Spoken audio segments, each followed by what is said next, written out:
আপনারা দেখছেন জেলা সারাদিন। আপনাদের সঙ্গে রয়েছে আমি অঙ্কুর। আসছি এই মুহূর্তের গুরুত্বপূর্ণ খবরে।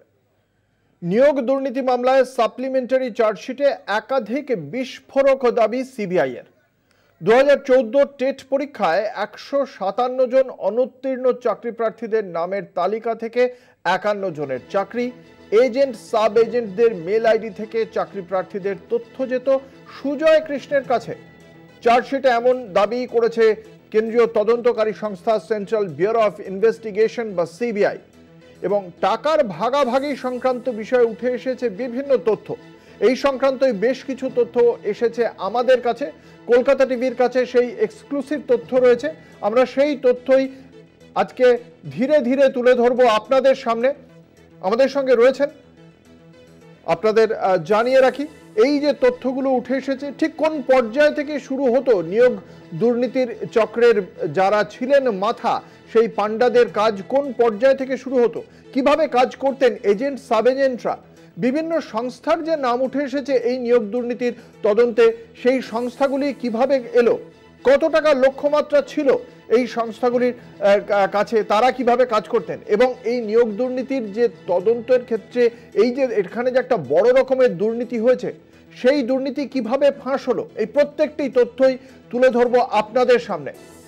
আপনাদের জানিয়ে রাখি, বিস্ফোরক চার্জশিট, সাব এজেন্টদের দিয়ে চাকরি প্রার্থীদের অ্যাডমিট কার্ড জোগাড় এবং এজেন্টদের মেল আইডিতে তথ্য সরবরাহ, সেগুলো সাব এজেন্টদের তথ্য যেত। কালীঘাটের কাকুর সহযোগী সেই নিখিল হাতির কাছেও পৌঁছতো তথ্য। আমরা কথা বলবো, আমাদের সঙ্গে রয়েছেন আমাদের প্রতিনিধি রিয়া মাঝি। রিয়া এই মুহূর্তে রয়েছেন নিউজ রুমে, সরাসরি চলে যাব রিয়ার কাছে। আমি রিয়া, যেটা একদম প্রথম প্রশ্ন যেটা মনে হয় যে এই যে নিয়োগ দুর্নীতি দীর্ঘদিন ধরে যার তদন্ত করছে কেন্দ্রীয় তদন্তকারী সংস্থা সেন্ট্রাল ব্যুরো অফ ইনভেস্টিগেশন, এবং তাদের কাছে সাপ্লিমেন্টারি চার্জশিটে তারা নতুন কি তথ্য দাখিল করতে পারলো আদালতের সামনে, কিভাবে চলতো এই চক্রের কাজ, ঠিক কোন পর্যায় থেকে এই চক্রের এজেন্ট সাব এজেন্ট বা মাথারা তারা এই নিয়োগ দুর্নীতির শুরু করতেন।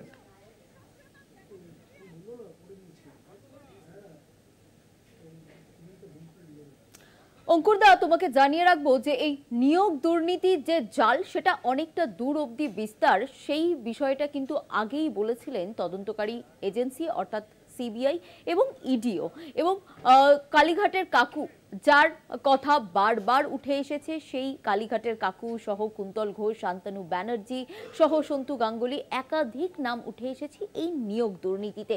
এবং এই যে পুরো চক্র কাজ করেছে, যেটা কিনা গতকালকে একটি সাপ্লিমেন্টারি চার্জশিট দিয়েছে সিবিআই ব্যাংশাল আদালতে, যেখানে একাধিক ধারা রয়েছে এবং তার সঙ্গে 54 জন উইটনেস রয়েছে বলে সেটাও মেনশন করেছে সেই চার্জশিটে। এবং তোমার প্রথম যে প্রশ্ন যে কিভাবে এই পুরো যে প্রক্রিয়াটা যেটা চালানো হতো এই নিয়োগ দুর্নীতি মামলায়, যে একদম প্রথম থেকে এই চার্জশিটে উল্লেখ রয়েছে, একদম স্টেপ বাই স্টেপ আমরা সেই তথ্যগুলোই তুলে ধরবো। এবং প্রথম যে অঙ্কুরদা তোমার যে প্রশ্ন, সেই প্রশ্নের উত্তরে আসি যে কিভাবে এই চক্র চলতো এবং কিভাবে শুরু হয়েছিল এই চক্র। সেটা হচ্ছে যে সিবিআই এর গতকালকের এই চার্জশিটে একাধিক বিস্ফোরক তথ্য রয়েছে, এবং প্রথমেই যেটা রয়েছে যে সাব এজেন্টদের দিয়ে চাকরি প্রার্থী অর্থাৎ নন কোয়ালিফাইড যারা রয়েছে তাদের থেকে এই সমস্ত অ্যাডমিট কার্ড তোলানো হতো। অর্থাৎ আরো একবার বলবো যে সাব এজেন্ট যারা রয়েছে, সেই সাব এজেন্টরা যারা নন কোয়ালিফাইড তাদের থেকে একের পর এক অ্যাডমিট কার্ড তুলতো, এবং সব জায়গা থেকে যে অ্যাডমিট কার্ড তোলা হতো তার যে ডিটেলস সমস্তটা মেল করা হতো দুটো এজেন্টের মেল আইডিতে। একদম প্রধান যে দুটো মেল আইডি সেই দুটো তোমাকে জানিয়ে রাখবো যে পিকলু ঘোষ 01@gmail.com এবং deepak.mam@gmail.com। এই দুটো মূল জিমেল অ্যাকাউন্ট, যেখানে মেল করা হতো বিভিন্ন সাব এজেন্টরা যে অ্যাডমিট কার্ড, নন কোয়ালিফাইডদের অ্যাডমিট কার্ড নিত, সেখান থেকে একদম ডিটেলস তথ্য যেত এই দুটো মেল আইডিতে, এবং সেখান থেকে চক আউট করা হতো। সেই সমস্ত বিষয়ে বসে চক আউট হতো, এবং চক আউট হয়ে কারা বেশি টাকা দিয়েছে, কাদের চাকরি পাওয়াটা দরকার এবং কাদেরকে চাকরি দিতেই হবে, মাস্ট রয়েছে, সেই সমস্ত বিষয়টা এই মেল থেকে হার্ড কপি নেওয়া হতো, প্রিন্ট আউট বার করা হতো, চক আউট করতো এবং চক আউট করে যেই চক আউটের যে বিষয় সেখানে কিন্তু একাধিক নাম অর্থাৎ শান্তনু থেকে কুন্তল প্রত্যেকেই কিন্তু এর সঙ্গে জড়িত ছিল। তারা এই হার্ড কপি দেখে এই সমস্তটা তারা বার করতো চক আউট করে এবং তারপরে সেই চক আউট যে ভার্সন সেইটা চলে যেত, সেই লিস্ট চলে যেত কালীঘাটের কাকুর কাছে অর্থাৎ সুজয় কৃষ্ণ ভদ্রের কাছে।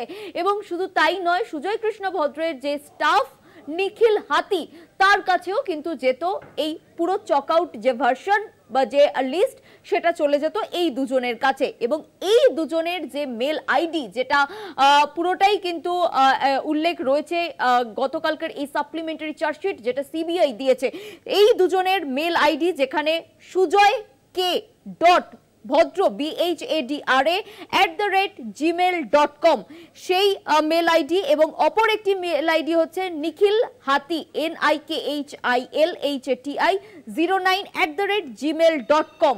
এই দুটো মেল আইডিতে পাঠানো হতো এবং মূলত এই দুটো মেল আইডিতে এই চক আউট করার পর যে মেলটা থেকে আসতো সেটা হচ্ছে পিকলু ঘোষ 01@gmail.com। রিয়া, একটা বিষয় বুঝতে চাইবো যে এই যে পিকলু ঘোষ বা দীপক.mm এই দুটো মেল আইডিতে যাদের নাম বা যাদের অ্যাডমিট কার্ডের ডিটেলস এসে পৌঁছতো এরা সকলেই আগে থেকেই এই সাব এজেন্টদেরকে চাকরি পাওয়ার জন্য টাকা দেওয়ার জন্য সম্মত হয়েছেন, তাই তো? এই সাব এজেন্টরা থাকতোই এই কারণের জন্য যে যারা নন কোয়ালিফাইড তাদেরকে আইডেন্টিফাই করে তাদের থেকে অ্যাডমিট নেওয়া, তাদের থেকে টাকা তোলা, টাকা তুলে তাদেরকে বলা যে তারা অবধারিত চাকরি পাবেই, তারা যে টাকা দিয়েছে সেই টাকার বিনিময়ে তারা চাকরি পাবেই, দিয়ে তাদেরকে কনফার্ম করে তাদের থেকে টাকা নিয়ে এই সমস্ত সাব এজেন্টরা তারা টাকা পাঠিয়ে দিত, তারা লিস্ট অর্থাৎ যাদের লিস্ট সেই লিস্ট পাঠিয়ে দিত এজেন্টদের কাছে। এবং মূল যে দুটো এজেন্টের মেল আইডিতে এই সমস্তটা আসতো নামের তালিকাগুলো আসতো সেটা হচ্ছে দুটো মেল আইডি যেটা তোমায় বললাম যে পিকলু ঘোষ 01@gmail.com এবং দীপক MM@gmail.com। এই দুটো মেল আইডিতে পুরো তথ্য আসতো, নামের তালিকা চলে আসতো এবং তারপরে এই তালিকাগুলো প্রিন্ট আউট বার করা হতো। প্রিন্ট আউট বার করে যেখানে শান্তনু থেকে আরম্ভ করে কুন্তল এই ধরনের যারা এজেন্টরা ছিল তারা প্রত্যেকে এই তালিকা গো থ্রু করতো এবং সেখান থেকে কাদের চাকরি দিতে হবে, যাদের মাস্ট থাকতো সেই সমস্ত বিষয়টা চক আউট করার পরে সেগুলোকে মেল করা হতো কালীঘাটের কাকুর কাছে। এবং কালীঘাটের কাকু এবং তারই সঙ্গে কালীঘাটের কাকুর অর্থাৎ সুজয় কৃষ্ণ ভদ্রর যে স্টাফ ছিল নিখিল হাতি বলে এই চার্জশিটে মেনশন রয়েছে, নিখিল হাতি, এই দুজনের মেল আইডিতে ফরওয়ার্ড করা হতো এই মেলগুলো অর্থাৎ পুরো একদম ফাইনাল নামের লিস্ট চলে আসতো এই দুটো মেল আইডিতে অর্থাৎ সুজয় কে ভদ্র @gmail.com এবং নিখিল হাতি 09@gmail.com। এই দুটো মেল আইডিতে চলে আসতো পুরো তথ্য এবং তারপরেই এখান থেকে ঠিক করা হতো যে কারা চাকরি পাবে কারা চাকরি পাবে না। এই পুরো বিষয়টা কিন্তু এই জায়গা থেকেই পুরোটা চক আউট করে পাঠিয়ে দেওয়ার পর এই জায়গা থেকেই কিন্তু বলা হতো যে কারা চাকরি পাবে কারা পাবে না এবং কত টাকা তুলতে হবে, একজনের থেকে কত টাকা নিতে হবে বা কতজনকে টার্গেট করতে হবে তার থেকে কত টাকা তুলতে হবে, এই সমস্ত বিষয়টা কিন্তু এই যে তোমাকে বললাম যে সাব এজেন্ট প্রথমে তারা আইডেন্টিফাই করতো, তারপরে সেটা চলে আসতো এজেন্টের কাছে, এজেন্টরা চক আউট করে মূল যারা ছিল তারা চক আউট করে সেটা পাঠিয়ে দিত কালীঘাটের কাকু এবং তার স্টাফকে। সেখান থেকে বসে ঠিক করা হতো যে কারা চাকরি পাবে এবং কতজন চাকরি পাবে, কতজন লিস্টের যারা রয়েছে তার মধ্যে কতজনকে চাকরি দিতে হবে এবং কারা কত টাকা দিয়েছে, সেই সমস্ত বিষয়টা কিন্তু এই জায়গা থেকে ঠিক করা হতো বলে এমনটাই চার্জশিটে উল্লেখ রয়েছে। তেমনটাই কিন্তু আমাদের হাতে যে চার্জশিট রয়েছে সেখানে কিন্তু এমনটাই উল্লেখ রয়েছে। রিয়া, তুমি আমাদের সঙ্গে থাকো। অর্থাৎ একটা বিষয় বোঝা গেল, নিয়োগ দুর্নীতির শুরুতেই একদম অ্যাডমিট কার্ডটাকে দেখে কারা কারা নিয়োগ পরীক্ষা দিচ্ছেন এবং তাদের অ্যাডমিট কার্ড থেকে অ্যাডমিট কার্ড নিয়ে নেওয়া এবং তারা যারা টাকা দিয়ে চাকরি পেতে ইচ্ছুক তাদের একটা তালিকা তৈরি করা, সেই তালিকাটা তুলে সাব এজেন্টরা পাঠিয়ে দিচ্ছে একটি নির্দিষ্ট জায়গায়, সেখান থেকে আবার হার্ড কপি নিয়ে তাদের মধ্যে থেকে একটা ছাঁকনি দিয়ে ছেঁকে তারপরে সেই বিষয়টি পৌঁছে যাচ্ছে কালীঘাটের কাকু ওরফে সুজয় কৃষ্ণ ভদ্রর কাছে, এবং সেখান থেকে আবার পরবর্তী ধাপের দিকে এগোচ্ছে। আমরা পরবর্তী ধাপের দিকেও যাব।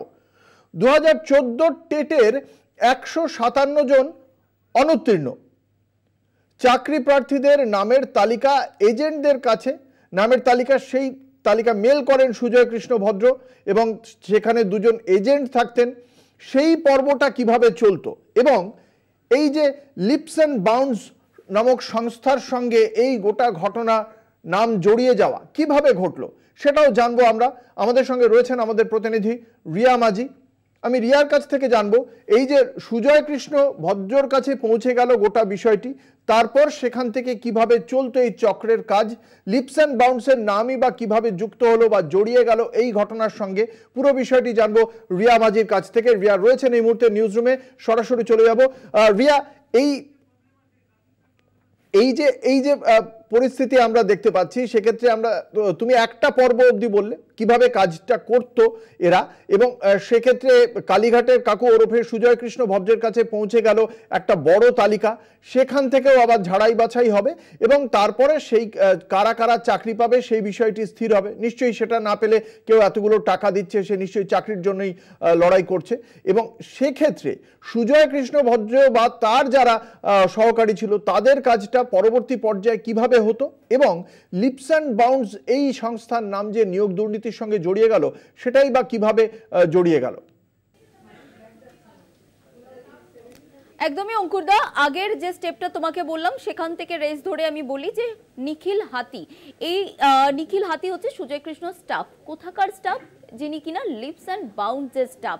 সেখান থেকেই কিন্তু নাম এলো লিপস অ্যান্ড বাউন্ডসের, এবং এখানেই শেষ নয়, আরো নাম রয়েছে। শুধু যে নিখিল হাতির নাম রয়েছে এমনটা কিন্তু নয়, লিপস অ্যান্ড বাউন্ডসের আরো অনেকের নাম রয়েছে, এবং যার মধ্যে এই মুহূর্তে আমি তোমাকে যে নামটা বলবো সেটা হচ্ছে সেখানকার একজন রিসেপশনিস্ট, রিসেপশনে বসেন একজন মহিলা, তার নামও রয়েছে। এবং কি করে এই নামগুলো এলো তোমাকে জানিয়ে রাখি, 2014 যে টেট, সেই টেটের 157 জনের তারা আনকোয়ালিফাইড ক্যান্ডিডেট, তাদের নামের তালিকা প্রথম মেল করা হয় সুজয় কৃষ্ণ ভদ্রের মেল আইডি থেকে। সেটা মেল করা হয় দুজন এজেন্টকে, দুজন এজেন্টের কাছে সেই মেল যায়, এবং সুজয় কৃষ্ণ ভদ্রের মেল আইডি থেকে সেই মেল যায়, যেখানে দুজন যারা ছিল অর্থাৎ যারা এজেন্ট, সেই এজেন্ট হচ্ছে অরবিন্দ রায় বর্মন এবং দীপক কুমার বিশ্বাস। এই দুজনের মেল আইডিতে যায় সুজয় কৃষ্ণ ভদ্রের মেল আইডি থেকে, অর্থাৎ যেটা আমি আগেই বললাম যে সুজয় কৃষ্ণর মেল আইডি sujayk@ভদ্র@gmail.com, এই মেল আইডি থেকে দুজনের কাছে যায় অরবিন্দ রায় বর্মন এবং দীপক কুমার বিশ্বাস, দুজনই এজেন্ট। এদের কাছে 157 জনের নন কোয়ালিফাইড ক্যান্ডিডেটের নাম পাঠানো হয়। এই দুজনের কাছে সুজয় কৃষ্ণ এই দুজন এজেন্টকে পাঠায় সেই নামের লিস্ট, এবং অরবিন্দর যে সাব এজেন্ট রয়েছে, অরবিন্দর যে সাব এজেন্ট রয়েছে দয়াল সাহা, সেই দয়াল সাহাকে পাঠানো হয়। অরবিন্দ সাহা যখনই সুজয় কৃষ্ণ ভদ্রের থেকে এই লিস্ট পায় 157 জনের, সেই লিস্ট চলে যায় দয়াল সাহা অর্থাৎ অরবিন্দর যে সাব এজেন্ট, তার কাছে চলে যায় সেই লিস্ট, এবং সেই লিস্ট সেখানে যাওয়ার পরে দয়াল সাহা সেটাকে পাঠায় হচ্ছে লিপস অ্যান্ড বাউন্ডসের যিনি রিসেপশনে বসতেন সুস্মিতা, তার কাছে পাঠানো হয় এই পুরো লিস্ট তার কাছে পাঠানো হয়। এবং তোমাকে জানিয়ে রাখবো যে এই যখনই এই রিসেপশনের কাছে যে রিসেপশনে বসেন তার কাছে যখন পাঠানো হয়, তার যে মেল আইডিটা সেটা হচ্ছে POPPIN অর্থাৎ popin ss850@gmail.com, popin ss850@gmail.com, এই মেল আইডিতে পাঠানো হয়। অর্থাৎ সুজয় কৃষ্ণ ভদ্র 157 জনের যারা 2014 টেটে তারা আনকোয়ালিফাইড, তাদের একটা লিস্ট বানানো হয়। সেই লিস্ট কালীঘাটের কাকু অর্থাৎ সুজয় কৃষ্ণ ভদ্র তিনি পাঠিয়ে দেন এই লিস্ট দুজন এজেন্টের কাছে, যারা অরবিন্দ্র রায় বর্মন এবং দীপক কুমার বিশ্বাস, এই দুই এজেন্ট যখন এই লিস্টটা দেখে, অরবিন্দ তার সাব যে এজেন্ট রয়েছে, অর্থাৎ এই লিস্ট পাঠানোর কারণ হচ্ছে যে তাদের থেকে টাকা তোলার কারণ হচ্ছে টেটের যে আনকোয়ালিফাইড তাদের লিস্টটা আগেই কালীঘাটের কাকু পেয়ে গেছে যে কারা কারা আনকোয়ালিফাইড হয়েছে, এবং সেই আনকোয়ালিফাইড যারা রয়েছে তাদের মধ্যে কারা টাকা দিয়ে চাকরি পেতে চায় বা আগে তারা চাকরি পেতে চায় তাদেরকে কমিউনিকেট করতে হবে। সেই কারণের জন্যই এজেন্টকে পাঠানো হয় সেই লিস্ট, এবং সেই লিস্ট যেহেতু এজেন্টকে পাঠানো হয় আর এই কাজগুলো যেহেতু সাব এজেন্টরা করে, সেই কারণের জন্য অরবিন্দর কাছ থেকে চলে যায় সেটা দয়াল সাহার কাছে, সাব এজেন্টের কাছে, এবং তারা এই যখন পুরো ডিটেলসটা পায় সেই ডিটেলস মতো কাজ করে সেটা আবার সেই লিস্ট পাঠিয়ে দেয় এই যে রিসেপশনে যিনি বসেন, যে মহিলা রয়েছে সুস্মিতা, তার কাছে সেটা পাঠিয়ে দেওয়া হয়। এবং যখনই এই মহিলার কাছে সেই লিস্ট যায়, সেই লিস্ট এই যে পপিন ss850@gmail.com এই মেল আইডিতে যায়, এবং সেই মেল আইডি হ্যান্ডেল করতো এই লিপস অ্যান্ড বাউন্সের যিনি রিসেপশনে বসতেন যেই মহিলা, তার কাছে চলে যায় এবং তিনি হ্যান্ডেল করেন, এবং তিনি হ্যান্ডেল করার পরে তারপরে এই পুরো বিষয়টাকে ফরওয়ার্ড করে দেওয়া হয় আবার সুজয় কৃষ্ণ ভদ্রের কাছে। এই যে পুরো বিষয়টা, এই যে মেল চালাচালির পুরো বিষয়টা, একজন আরেকজনকে মেল করছে, সে আবার অপরজনকে ফরওয়ার্ড করছে, এই যে পুরো চক্রটা, এই যে একটা সার্কেল, এই যে সার্কেলটা যখন সিবিআই তদন্তে নামে তখন কিন্তু এটা পুরোটা নীল ছিল, অর্থাৎ সমস্ত মেল থেকে সবটাই ডিলিট করে দেওয়া হয়েছিল।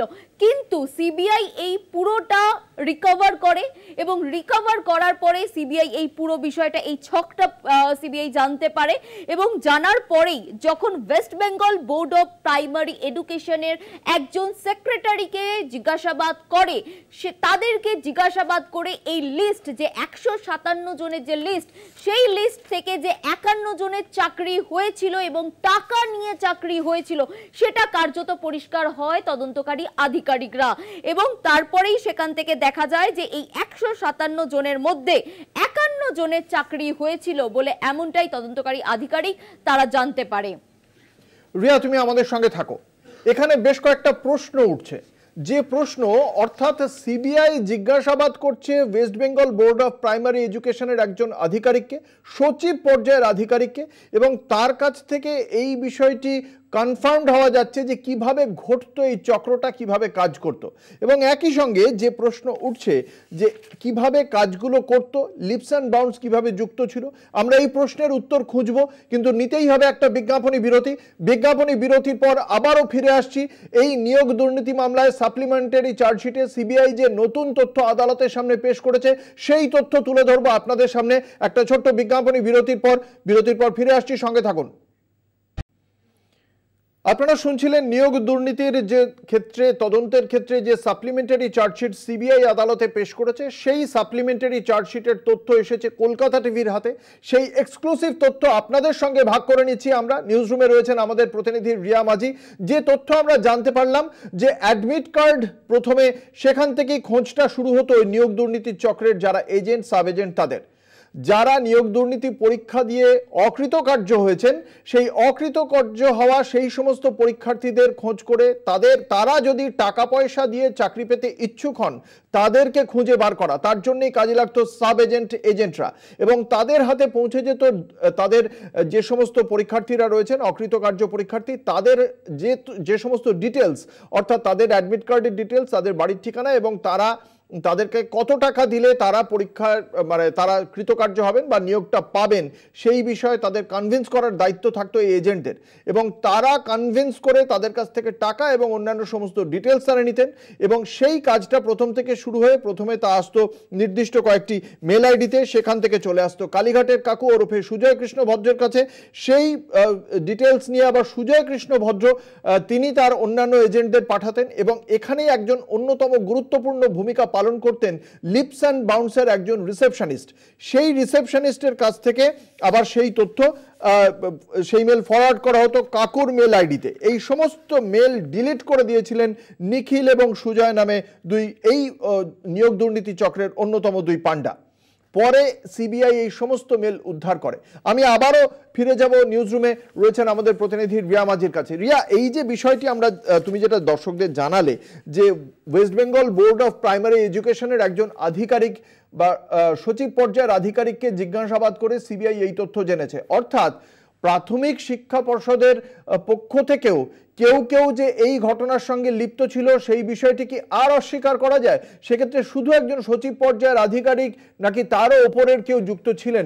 সিবিআই এর হাতে প্রমাণ কি এসেছে সেই সম্পর্কে কোনো তথ্য পাওয়া যাচ্ছে? একদমই অঙ্কুরদা, দেখো আমরা দেখেছি যখন এই নিয়োগ দুর্নীতি মামলা নিয়ে যখন সরব হয় সেন্ট্রাল এজেন্সি, তারপরেই কিন্তু একের পর এক এই ধরনের যে সমস্ত এডুকেশন বোর্ডগুলো রয়েছে সেখানে তারা হানা মারে এবং বিভিন্ন জায়গায় তারা তোলপাড় করে। কারণ এর আগেও আমরা দেখেছি যে প্রাইমারি টেটে সেখানেও দেখেছি যে এই বিকাশ ভবনে যখন তল্লাশি অভিযান চালায়, সেই তল্লাশি অভিযান চালিয়ে একাধিক হেভি ওয়েটের নাম পাওয়া গিয়েছিল। তাদের মধ্যে বেশ কয়েকজন তৃণমূল কংগ্রেসের রয়েছে, এখন তৃণমূল কংগ্রেসে নেই, এই মুহূর্তে বিজেপিতে রয়েছে।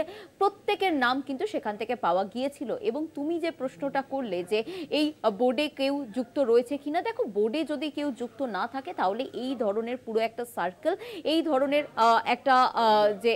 একটা স্ক্যাম করা সেটা কিন্তু কার্যত পসিবল হয় না। এবং তুমি একটা জিনিস ভাবো, এই যে নিখিল হাতি বা সুজয় কৃষ্ণ ভদ্র বা এই শান্তনু ব্যানার্জি বা কুন্তল ঘোষ যাদের নাম উঠে আসছে, এই যে ব্যক্তি, তাদের এই দূর দূর তক তো কোনো রকম লেনা দেনাই নেই এই এডুকেশন বোর্ডের সঙ্গে, বা কারা চাকরি পাচ্ছে কারা চাকরি পাচ্ছে না।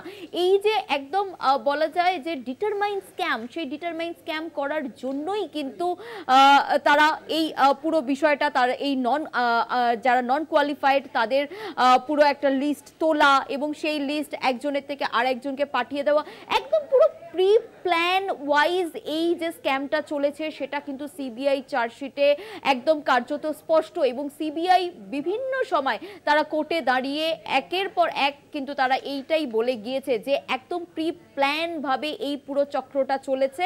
এবং এই পুরো চক্র চালানোর জন্য যেমন এই শান্তনু, নিখিল, বা সুজয় কৃষ্ণ ভদ্র এরা যেমন রয়েছে, তার পেছনে কিন্তু বড় মাথাও রয়েছে, অর্থাৎ পার্থ চট্টোপাধ্যায় থেকে আরম্ভ করে আরো একাধিক হেভি ওয়েটের নাম, যেটা কিনা এই যে চার্জশিট সেই চার্জশিটে উল্লেখ রয়েছে। তবে অঙ্কুরদা, সেই সমস্ত তথ্য নিয়ে আমরা আসবো, কোন হেভি ওয়েটের নাম রয়েছে এই চার্জশিটে, সেই চাঞ্চল্যকর এবং সেই বিস্ফোরক তথ্য আমাদের কাছে রয়েছে, আমরা আসবো।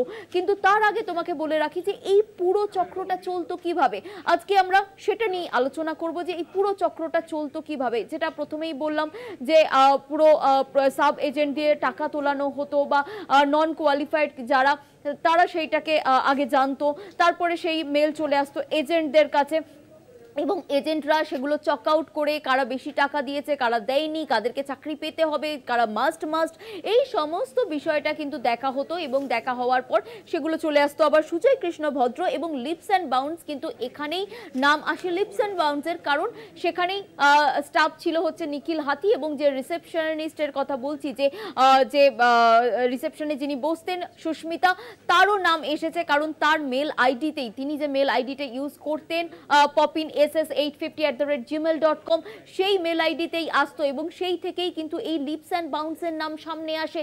এবং সেই লিপস অ্যান্ড বাউন্সের নাম যখনই সামনে আসে, তার মাথা কে ছিল সেই একাধিক প্রশ্ন কিন্তু উঠতে থাকে এবং তদন্ত স্বার্থে সিবিআই একের পর এক নাম সেগুলোকে কিন্তু সামনে এনেছে। এবং এই চার্জশিটে তোমাকে আবারও জানিয়ে রাখবো, এই চার্জশিটেও কিন্তু একাধিক বিস্ফোরক তথ্য রয়েছে এবং হেভি ওয়েটের নাম রয়েছে, কার সঙ্গে কার ঝামেলা সেই সমস্ত বিষয় কিন্তু উল্লেখ রয়েছে এই চার্জশিটে।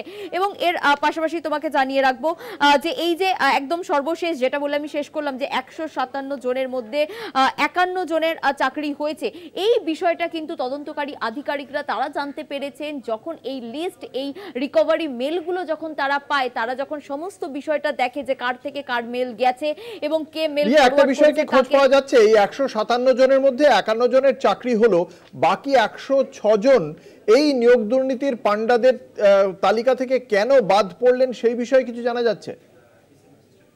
দেখো সেইটা আর বিষয় কিন্তু এখনো অবধি উল্লেখ নেই এই চার্জশিটে, হয়তো তারা পরবর্তী সাপ্লিমেন্টারিতে উল্লেখ করবেন।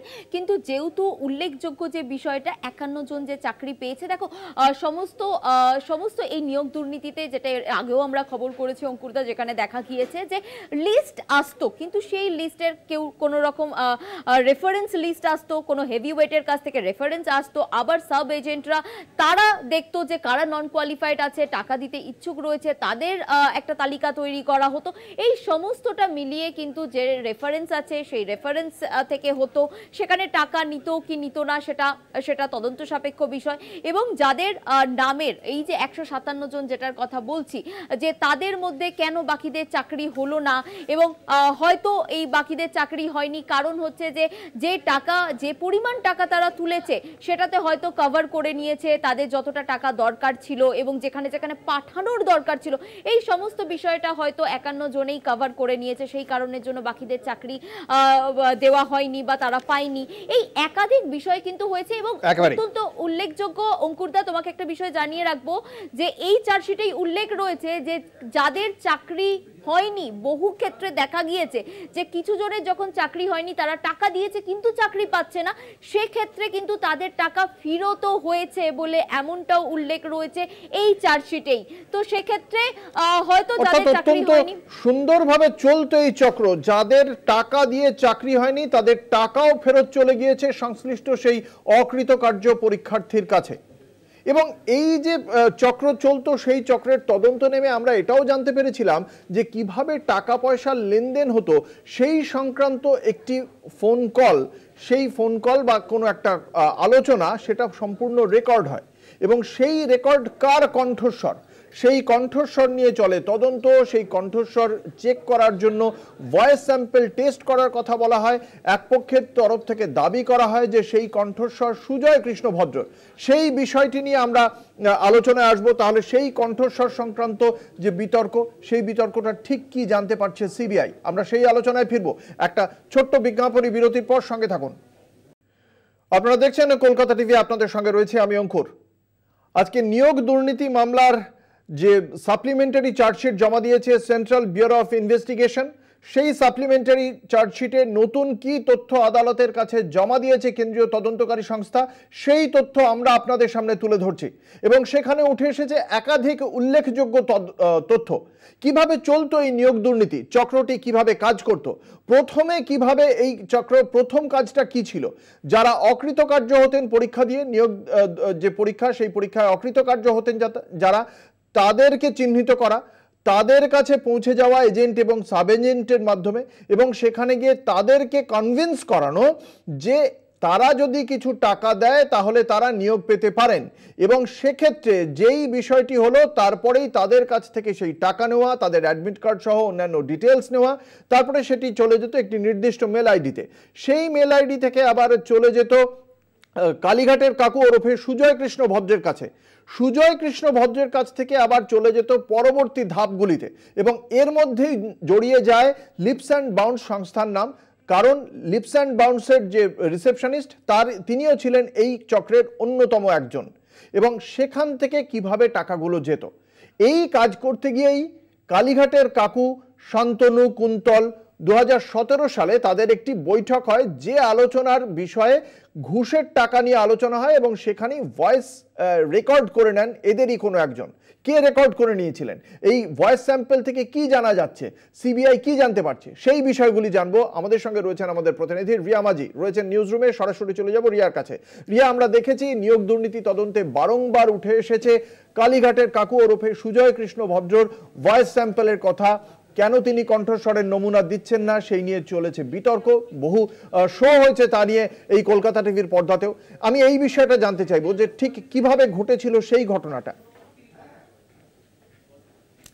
একদমই অঙ্কুরদা, তোমাকে জানিয়ে রাখবো যে 2017 সালে কালীঘাটের কাকুর বাড়িতে, অর্থাৎ সুজয় কৃষ্ণ ভদ্রর বেহালার বাড়িতে, সেখানে একটি বৈঠক হয়। সেখানে যে মিটিং হয়েছিল সেই মিটিংয়ে কারা কারা উপস্থিত ছিল, সেখানে উপস্থিত ছিল শান্তনু ব্যানার্জি, কুন্তল ঘোষ সহ একাধিক, এবং তারা কারা তাদের নামগুলো আমি অবশ্যই জানাবো।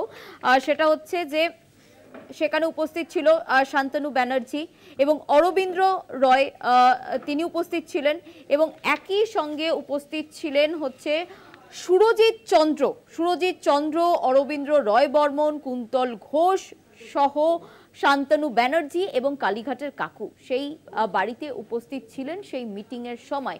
এবং যখন কালীঘাটের কাকু অর্থাৎ সুজয় কৃষ্ণ ভদ্রর বেহালার বাড়িতে এই মিটিং চলছিল, সেখানে ঘুষের টাকা নিয়ে মিটিং চলছিল এবং এই মিটিং চলাকালীন কোনো এক এজেন্টের নির্দেশে একদম স্পষ্ট করে বললে যে কুন্তল ঘোষ তিনি নির্দেশ দেন এবং অরবিন্দ রয় বর্মন তিনি এই পুরোটাকে রেকর্ড করে যা যা কথা সেখানে হয়েছিল, সেই মিটিংয়ে যা যা কথোপকথন হয়েছিল সমস্তটা মোবাইলে রেকর্ড করা হয় এবং মোবাইলে রেকর্ড করার পর সেই কথোপকথন পুরো রেকর্ডিংটা নিয়ে নেয় কুন্তল ঘোষ, তিনি নিজের ল্যাপটপে নিয়ে নেয় এবং শুধুমাত্র যেই একটা রেকর্ডিংয়ের ওপরে ভরসা করেই সমস্তটা যে প্রত্যেকের এই যে ভয়েস স্যাম্পল টেস্ট নেওয়া হয়েছে এমনটা কিন্তু নয়।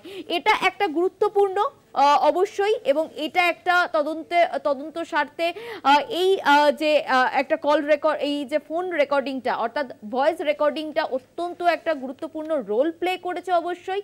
এবং এছাড়াও আরো অনেকের ফোন থেকে, যেমন শান্তনু ব্যানার্জির ফোন থেকেও কল রেকর্ডিং পাওয়া গিয়েছে। এই যে একাধিক কল রেকর্ডিং এবং যেখানে টাকা সংক্রান্ত বিষয় নিয়ে আলোচনা, এবং যেটা আমি তোমাকে বলছিলাম যে 2017 সালের যে এই কালীঘাটের কাকু অর্থাৎ সুজয় কৃষ্ণ ভদ্রের বাড়িতে যে মিটিং হয়েছিল, যেই মিটিংয়ে অরবিন্দ্র রয় বর্মন, কুন্তল ঘোষ, শান্তনু ব্যানার্জি এবং সুরজিৎ চন্দ্র এই যে চারজন তারা উপস্থিত ছিলেন এবং কালীঘাটের কাকু টোটাল মিলিয়ে 5 জন যারা মিটিং করেছিলেন এবং ঘুষের টাকা কোথায় কোথায় যাবে সেই রিলেটেড এই মিটিং হয়েছিল। এবং সেখানেই কিন্তু কার্যত বলা হয়েছিল যে বসকে টাকা পাঠাতে হবে, যেই খবর এর আগেও আমরা এক্সক্লুসিভলি দেখিয়েছি এবং যেই রেকর্ড পাওয়ার পরেই কিন্তু মরিয়া হয়ে উঠেছিল তদন্তকারী আধিকারিকরা যে যাদের ভয়েস তারা শুনেছে, এই কল যে এই রেকর্ডিং এ যাদের ভয়েস শুনেছে তাদেরকে যে যাকে যাকে প্রেডিক্ট করা হয়েছিল শান্তনু ব্যানার্জি থেকে কুন্তল ঘোষ থেকে আরম্ভ করে কালীঘাটের কাকু, এই যে ভয়েস গুলো যাদেরকে প্রেডিক্ট করা হয়েছিল এটাই কিন্তু আরো নিশ্চিত হতে চেয়েছিল এবং সেই কারণের জন্য প্রথম ভয়েস স্যাম্পল নিতে চেয়েছিল কালীঘাটের কাকু, যেটা নিয়ে দীর্ঘ টালবাহানা হয়েছিল। দীর্ঘ টালবাহানার পরে কোর্টের নির্দেশে কালীঘাটের কাকুর ভয়েস স্যাম্পল নিতে সক্ষম হয় তদন্তকারী আধিকারিকরা এবং তারপরেই শান্তনু ব্যানার্জির ভয়েস স্যাম্পল নেওয়া হয় এবং কিছুদিন আগে এই ফেব্রুয়ারি মাসের 18 তারিখে কুন্তল ঘোষের তার ভয়েস স্যাম্পল নেওয়া হয় এবং ইতিমধ্যেই এই চার্জশিটে উল্লেখ রয়েছে যে প্রত্যেকের যে ভয়েস স্যাম্পল নেওয়া হয়েছে সেই ভয়েস স্যাম্পলগুলো সিএফএসএল এ পাঠানো হয়েছে। তার রিপোর্ট এলেই কিন্তু কার্যত পরিষ্কার হওয়া যাবে যে এই কল রেকর্ডিং বা যেই ফোন রেকর্ডিং, সেই রেকর্ডিং এ যাদের ভয়েস রয়েছে, যাদেরকে সাসপেক্ট করেছিল তদন্তকারী আধিকারিকরা, তারাই সেই ব্যক্তি বলে যখনই কনফার্ম হবে তখন কিন্তু তদন্তের আরো বেশি অগ্রগতি হবে বলে মনে করছেন তদন্তকারী আধিকারিকরা। তবে এই মুহূর্তে যে তথ্য আমি তোমাকে দিচ্ছিলাম যে 2017 সালে যে মিটিং হয়েছিল, এখানে একটা প্রশ্ন আসছে, এই যে মসৃণ ভাবে চলছিল এই চক্রের কাজ, তারা টাকা তুলছিল, টাকা তুলে অকৃতকার্য পরীক্ষার্থীদের চাকরি দিচ্ছিল এবং এখানে প্রত্যেকটি এজেন্ট বা প্রত্যেকটি পার্ট তারা তাদের নিজেদের কাজটা জানতো। এখানে যখন একটা আলোচনার প্রয়োজন হচ্ছে, সেটা কালীঘাটের কাকু, শান্তনু, কুন্তল, অরিন্দম, রায়বর্মন আরো যারা ছিলেন, তারা হঠাৎ করে অবিশ্বাসের বাতাবরণটা কেন তৈরি হলো? কেন তারা নিজেদের এই আলোচনা ফোন রেকর্ড করে রাখতে গেলেন, ল্যাপটপে তুলে রেখে দিলেন? সেই বিষয়টি সম্পর্কে তদন্তকারীরা কি এখনো পর্যন্ত কিছু জানতে পেরেছেন? সাপ্লিমেন্টারি চার্জশিটে কি সেই সংক্রান্ত বিষয় কিছু প্রতিফলিত হয়েছে? দেখো, এই বিষয়টা খুব স্পষ্ট অঙ্কুরদা। যখন এই ধরনের টাকা সংক্রান্ত কাজ চলে তখন কিন্তু যেহেতু এই টাকা কিন্তু 1 লাখ, 2 লাখ, 3 লাখ, 4 লাখ বা 10 লাখেরও বিষয় নয়, এটা কিন্তু পুরোটাই কোটিতে। এবং এই কোটি টাকার যখন একটা পুরো বিষয়, পুরো একটা চক্র চলছে এবং সেখানে একটি মিটিং হচ্ছে এবং যেই মিটিংয়ে একে অপরকে বলছে যে কত টাকা, এইটা কিন্তু একদিকে বলতে গেলে খুব স্পষ্টভাবে যে অ্যাসাইনমেন্ট দেওয়া হতো যে তোমার আন্ডারে এতগুলো সাব এজেন্ট আছে, তোমার এই কাজ যে এত কোটি টাকা তুলে দিতে হবে, এবং তারপরে অপর একজনকে বলা হতো, সেটা শান্তনু হোক বা কুন্তল, এরকম ধরনের যারা এজেন্ট ছিল তাদেরকে রীতিমতো টাস্ক দেওয়া হতো এবং টাস্ক দিয়ে বলা হতো তোমার সাব এজেন্ট বা তুমি এই এত কোটি টাকা তুলে দেবে।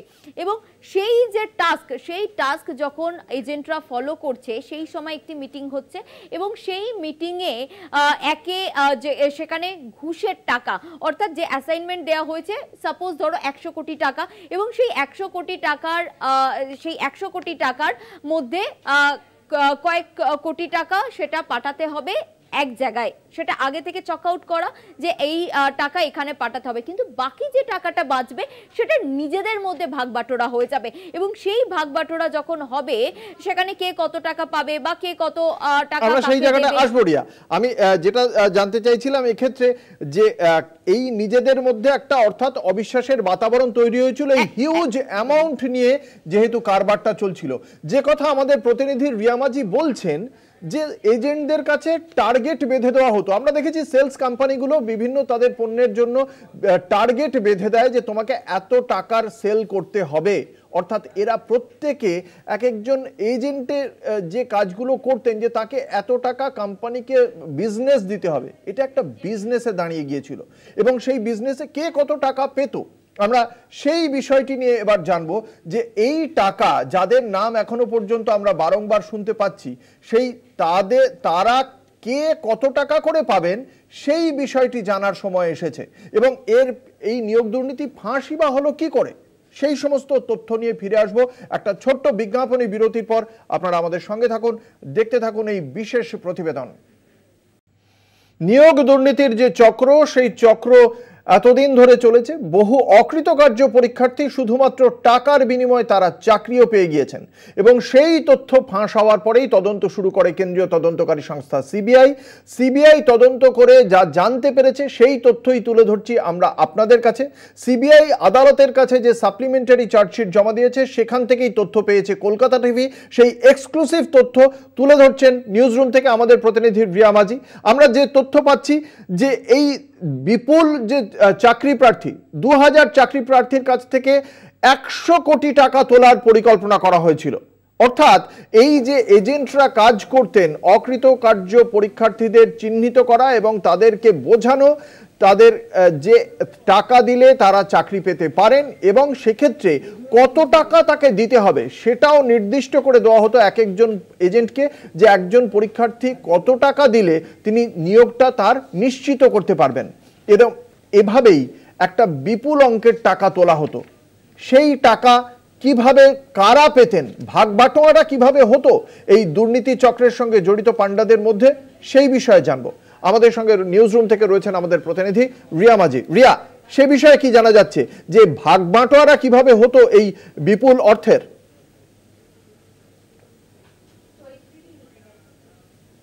অঙ্কুরদা, একটা খুব ইন্টারেস্টিং পয়েন্ট যেটা সিবিআই নিজের চার্জশিটে উল্লেখ করেছে, এই সাপ্লিমেন্টারি চার্জশিটে, যেখানে বলা হচ্ছে যে একদম লক্ষ্যমাত্রা ধার্য করা হতো এবং 2000 চাকরি প্রার্থীর কাছ থেকে, যেটা তোমাকে আমি এর আগেই বললাম, যে রীতিমতো অ্যাসাইনমেন্ট দেওয়া হতো, টাস্ক দেওয়া হতো, সেই টাস্ককে ফুলফিল করতে হতো এবং কোনো এক মিটিংয়ে 2000 চাকরি প্রার্থীর কাছ থেকে 100 কোটি টাকা তোলার পরিকল্পনা, অর্থাৎ পরিকল্পনা হচ্ছে 100 কোটি টাকা, 100 কোটি টাকা তুলতে হবে। এবং কতজন চাকরি প্রার্থী? 2000 চাকরি প্রার্থীর কাছ থেকে 100 কোটি টাকা তুলতে হবে। এই অ্যাসাইনমেন্ট প্রথমে দেয় সুজয় কৃষ্ণ ভদ্র, তিনি এই অ্যাসাইনমেন্ট অ্যাসাইন করে শান্তনু ব্যানার্জি, কুন্তল ঘোষ সহ একাধিক এই ধরনের এজেন্টকে, যেটা উল্লেখ রয়েছে এই চার্জশিটে। এবং যেখানে বলা হয়েছে, একদম নাম ধরে লেখা হয়েছে যে 20 কোটি টাকা, যেটা এই 100 কোটি যেটা তোলা হবে 2000 চাকরি প্রার্থীর কাছ থেকে, তাদের থেকে 20 কোটি টাকা, এই 100 কোটি থেকে 20 কোটি যাবে পার্থ চট্টোপাধ্যায়ের কাছে, তারপরে 20 কোটি যাবে মানিক ভট্টাচার্যর কাছে এবং তারপরের 20 কোটি যাবে এক হেভি ওয়েট নেতার কাছে।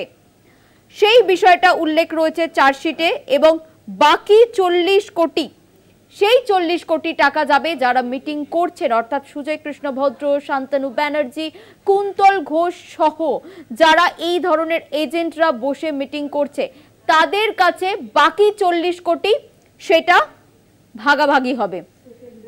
এই যে তথ্য, যেটা তুমি ঠিক এর আগের যেটা আমরা বলেছিলাম যে মিটিং হচ্ছিল এবং সেই মিটিং থেকে কল রেকর্ড করে নেওয়া হয়, কারণ হচ্ছে এত কোটি টাকা, সেখানে তো অবিশ্বাসের একটা জায়গা আসবেই এবং সেই কারণের জন্যই সেই কল রেকর্ডিং, এবং কল রেকর্ডিং করেই কিন্তু একদম সেটা যখন তদন্ত হয়, এই বিষয়টা যখন সামনে আসে, এই সেন্ট্রাল এজেন্সি যখন তদন্ত করতে যায়, তখন এই তথ্যগুলোই সিবিআই পায় এবং সেগুলোকেই তারা হাতিয়ার করে এবং সেই কারণের জন্যই তাদের ভয়েস স্যাম্পল টেস্ট নেওয়া হয় এবং ভয়েস স্যাম্পল নিয়ে সেগুলো এই মুহূর্তে সিএফএসএল এ রয়েছে, সেগুলোর রিপোর্ট আসবে।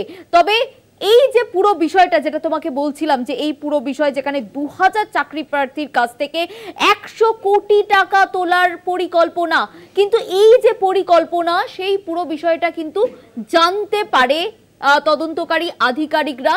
এই যাদেরকে অ্যারেস্ট করেছিল, যারা এখন জামিন পেয়ে গিয়েছে, তাদেরকে জিজ্ঞাসাবাদ করে এই জায়গাটাই খুব গুরুত্বপূর্ণ রিয়া, যে এই যে এত তথ্য তারা সাপ্লিমেন্টারি চার্জশিটে দিচ্ছে, যে কিভাবে এই অ্যাডমিট কার্ড নেওয়া থেকে কিভাবে এই চাকরিদের মানে অকৃতকার্য পরীক্ষার্থীদের কাছ থেকে টাকা নেওয়া হচ্ছে, তারপরে কোন মেল আইডি থেকে কোন মেল আইডিতে যাচ্ছে, কে কত টাকা পাচ্ছে, ভাগ বাঁটোয়ারা কিভাবে হচ্ছে, প্রত্যেকটি বিষয়ে সাপ্লিমেন্টারি চার্জশিটে বলা হচ্ছে। তারপরেও এত তথ্য প্রমাণ থাকা সত্ত্বেও একজন একজন করে কিভাবে জামিন পেয়ে যাচ্ছেন, কেন কেন্দ্রীয় তদন্তকারী সংস্থা ওই সংশ্লিষ্ট ব্যক্তিদের দোষী সাব্যস্ত করার জন্য উপযুক্ত তথ্য প্রমাণ দিতে পারছে না, বা সমস্যাটা ঠিক কোন জায়গায়, কি জানা যাচ্ছে?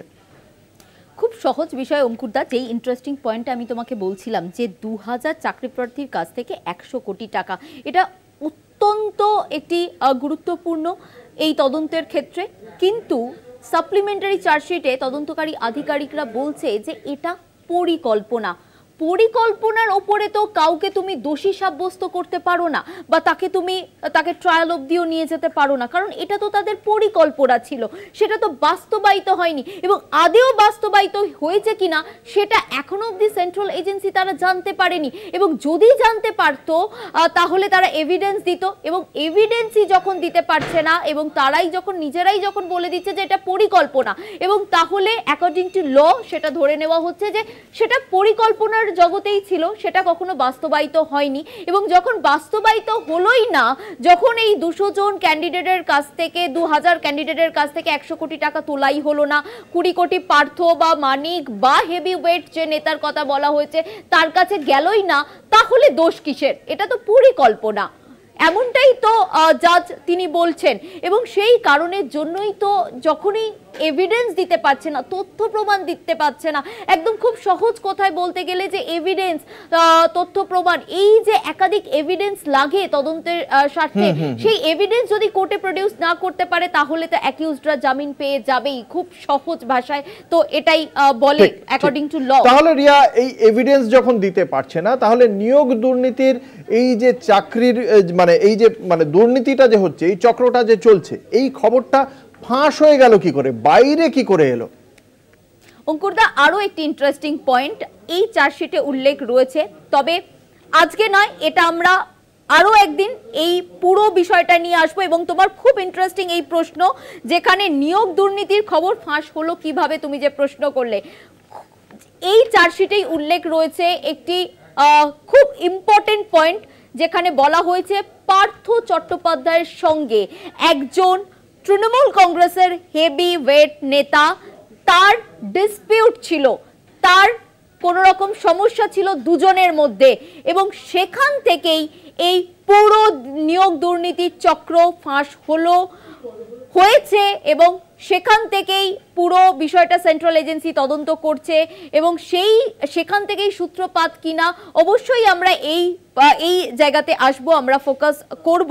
কিন্তু তোমাকে তার আগেও বলে রাখি যে এটা খুব ইন্টারেস্টিং একটা পয়েন্ট, যেখানে পার্থ চট্টোপাধ্যায়ের সঙ্গে একজন হেভি ওয়েট নেতা, যার নাম দেওয়া রয়েছে এই চার্জশিটে, এবং যেখানে উল্লেখ রয়েছে তার সঙ্গে, পার্থ চট্টোপাধ্যায়ের সঙ্গে সেই হেভি ওয়েট নেতার ডিসপিউট ছিল, অর্থাৎ তার সঙ্গে তার ঝামেলা ছিল এবং সম্ভাব্য সেখান থেকেই হয়তো এই পুরো চক্রটা বাইরে আসে, কারণ নিজেদের মধ্যে অর্থাৎ ইন্টারনাল ঝামেলা, এবং সেই ইন্টারনাল ঝামেলার কারণেই সম্ভবত এই পুরো বিষয়টা বাইরে আসে বলেই কিন্তু মনে করছে ওয়াকিবহল মহল বলে এমনটাই জানা যাচ্ছে। তবে এই পুরো কার সঙ্গে কার ঝামেলা, সেই হেভিওয়েট ব্যক্তি কে, সেই পুরো বিষয় নিয়েও আমরা আসবো পরবর্তী। সেক্ষেত্রে একটা বিষয় জানতে চাইবো যে এই যে বলছো যে একজন হেভিওয়েট নেতার সঙ্গে মতানৈক্য এবং সেখান থেকেই পুরো বিষয়টি বাইরে চলে আসে, এক্ষেত্রে নিয়োগ দুর্নীতি কাণ্ডে আমরা প্রথমে দেখেছিলাম পার্থ চট্টোপাধ্যায়কে গ্রেপ্তার করেছিল কেন্দ্রীয় তদন্তকারী সংস্থা। তাহলে কি পার্থ চট্টোপাধ্যায়কে ফাঁসিয়ে দেওয়া হলো ওই হেভিওয়েট নেতার পক্ষ থেকে বা বাকিদের পক্ষ থেকে? এই যে আরেকজন একটা ভয়েস স্যাম্পল রেখে দিচ্ছে নিজের কাছে, এই পুরো সবকটি বিষয় অর্থাৎ কোনো এক ব্যক্তিকে বা কয়েকজনকে ফাঁসিয়ে দেওয়ার জন্যই কি সুনির্দিষ্টভাবে ভয়েস স্যাম্পল রেখে দেওয়া নিজের কাছে, বা কারোর বিরুদ্ধে কিছু টাকা পয়সা তার বাড়িতে রেখে তাকে ফাঁসিয়ে দেওয়া, এটা কি তাহলে ফাঁসিয়ে দেওয়ার বিষয়? দেখো, রাজনৈতিক মহল কিন্তু এমনটাই বলছে, কারণ এই অবিশ্বাস এবং ইন্টারনাল যে ঝামেলা, একের সঙ্গে আরো একজনের যে ইন্টারনাল ঝামেলা এবং অবিশ্বাস, যার কারণে কল রেকর্ডিং বা ভয়েস রেকর্ডিং মিটিংয়ের সময় মোবাইলে রেকর্ড করে রাখা হচ্ছে এবং পরবর্তীতে সেটা ল্যাপটপে নিয়ে নেওয়া হচ্ছে, এই সমস্ত বিষয় উল্লেখ রয়েছে এই চার্জশিটেই। তবে যেটা রাজনৈতিক মহল বলছে, এই যখন দুর্নীতির পর্দা ফাঁস হয়, যখন সামনে আসে, সেন্ট্রাল এজেন্সি তদন্তে নামে, তখনই কিন্তু কার্যত রাজনৈতিক মহল কিন্তু এমনটাই বলেছিল যে তারা এই বিষয়টাই সামনে এনেছিল যে নিজেদের মধ্যে ইন্টারনাল ঝামেলা, এবং এই ইন্টারনাল ঝামেলাই হচ্ছে মেন কারণ এই পুরো দুর্নীতির চক্র ফাঁস হওয়া বা এই খবর বাইরে আসা বলে এমনটাই কিন্তু রাজনৈতিক মহল এমনটাই মনে করছে।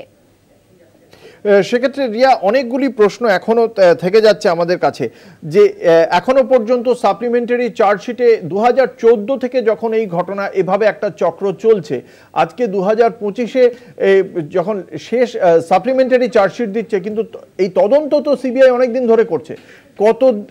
কত হাজার চাকরি প্রার্থী এভাবে চাকরি পেয়েছেন, বা কত টাকা করে মাথা পিছু একজন চাকরি প্রার্থীকে, অকৃতকার্য চাকরি প্রার্থীকে এই এজেন্টদের হাতে তুলে দেওয়া হতো, বা এই যে বিপুল অঙ্কের টাকা, সেই টাকা কোথায় যেত, এই সংক্রান্ত তথ্য কি এই সাপ্লিমেন্টারি চার্জশিটে উঠে আসছে? অঙ্কুরদা, তুমি এর আগেই যেটা বললে যে কেন একের পর এক, এত তথ্য তো রয়েছে সিবিআই এর কাছে বা সেন্ট্রাল এজেন্সির কাছে, তাহলে কেন একের পর এক তারা জামিন পেয়ে যাচ্ছেন? কারণ হচ্ছে যে সিবিআই তদন্ত করছে এবং সিবিআই তদন্ত করে একের পর একজনকে গ্রেপ্তার করছে, কিন্তু শুধু যে এখানেই থেমে আছে এমনটা কিন্তু নয়, আরও অনেকে আছে যারা টাকা তুলেছিলেন, যাদের এভিডেন্স আছে। একটা তোমাকে যেটা বললাম একদম শেষ, সেটা হচ্ছে পরিকল্পনা। সেই পরিকল্পনার কথা উল্লেখ করেছে সিবিআই চার্জশিটে, কিন্তু তার কোনো এভিডেন্স নেই, তাহলে তো অ্যাকিউজডরা ছাড়া পেয়ে যাবেই। এবং তুমি যেমনটা বলছো যে এই টাকা কোথায় যেত, যেমন এই চার্জশিটেই উল্লেখ রয়েছে যে একজন এ হাজরা বলে, অরুণ হাজরা, যিনি কিনা এলিয়াস চিনুদা, তিনি 78 করোড় অর্থাৎ কোটি টাকা তিনি তুলেছিলেন। এই 78 যে কোটি টাকা তিনি তুলেছিলেন, সেই কোটি টাকার যে এই চার্জশিটে উল্লেখ রয়েছে, তাহলে কেন সেই চিনুদা বলে এই ব্যক্তিকে ধরলেন না সিবিআই? এরকম যেমন একাধিক প্রশ্ন উঠছে, কারণ তিনি এই মুহূর্তে তিনি আগে ছিলেন তিনি একজন কাউন্সিলর ছিলেন, তারপরে তিনি বিজেপিতে চলে যান। তাহলে কি শুধুমাত্র বিজেপিতে তিনি চলে গেছেন বলেই তাকে ধরা হচ্ছে না? এবং এই টাকা কিন্তু শুধু যে এই কুন্তল শান্তনু, যাদের নাম আমরা বারবার বলছি, বা কালীঘাটের কাকু, তারা তুলেছিলেন এমনটা নয়, আরো অনেকে এই টাকা তুলেছিলেন, কিন্তু তাদের অবধি সিবিআই যাচ্ছে না।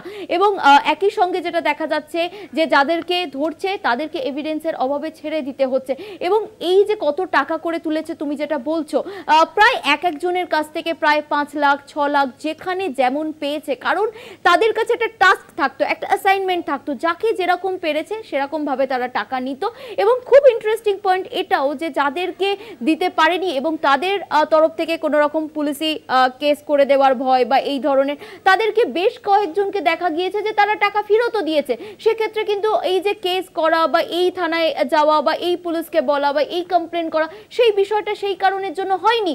এবং যেহেতু এটা একটি ইন্টারনাল বিষয় ছিল বলে মনে করছে রাজনৈতিক মহল, সেই কারণের জন্যই কিন্তু এই পর্দাটা বা এই খবরটা সামনে আসে এবং তারপরে সেন্ট্রাল এজেন্সি সিবিআই বা ইডি এই পুরো বিষয়টা তদন্ত করছে এই মুহূর্তে।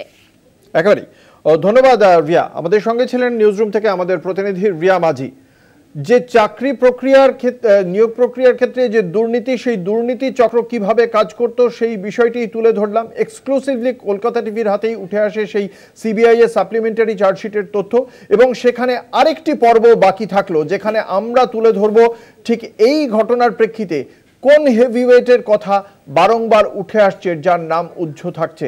সেই হেভিওয়েটের বিষয়ে আমরা অবশ্যই পরবর্তী পর্বে এবং এই চক্র কিভাবে চলতো সেই তথ্য তুলে ধরবো আপনাদের সামনে। দেখতে থাকুন কলকাতা টিভি, রাত দিন 7 দিন।